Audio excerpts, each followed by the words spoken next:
واشرقا كالثريا في سماء. يا بنات اللي له عز وجاه عالي الوارث المجد التالي. اجود شهم شيخ وراس يقوم ساعة الشدة يسد اللزوم. ولأفراح امك كل يقوم لقبلت حتى جزلة القصير. المنصات يا احلى البنات ما سوى كلها متسيدة بالدلع والمحاسن ملفتات.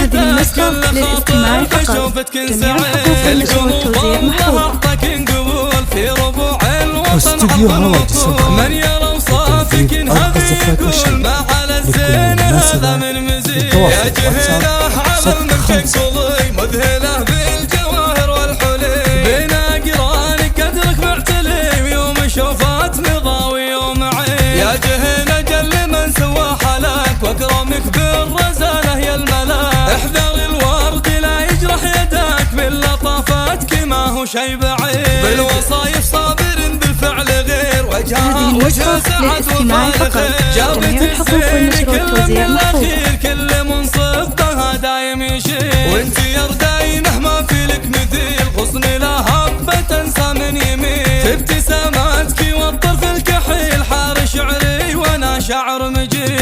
واقبلت ساجده كالبدر التمام والحفل قال كله يا سلام. وارتسم ثغرها ابتسام لا حسن تجاري عوضي.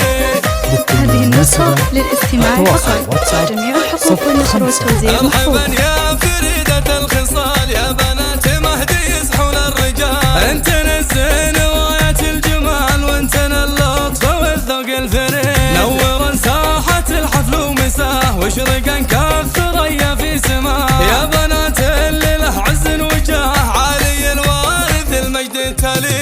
اجود شهم شيخ وراس يقوم ساعة الشدة يسد اللزوم. ولأفراح امك كل يقوم لقبلت حتى جزلة القصير. المنصات يا احلى البنات ما سوى كلها متسيدة بالدلع والمحاسن ملفتات. كل خاطر بشوفتك سعيد القلوب الله اعطاك قبول في ربوع الوطن عرض وطول. من يرى وصافك هذا يقول ما على الزين هذا من مزيد. يا جهله على الممشق مذهله بالجواهر والحلي. بين اقرانك قدرك معتلي ويوم شوفات مضاوي يوم عين. يا جهله جل من سوى حلاك واكرمك بالرزاله يا الملاك. احذر الورد لا يجرح يدك باللطافات ما هو شي بعيد. بالوصايف صابر بالفعل غير وجهها وجه سعد وفارق.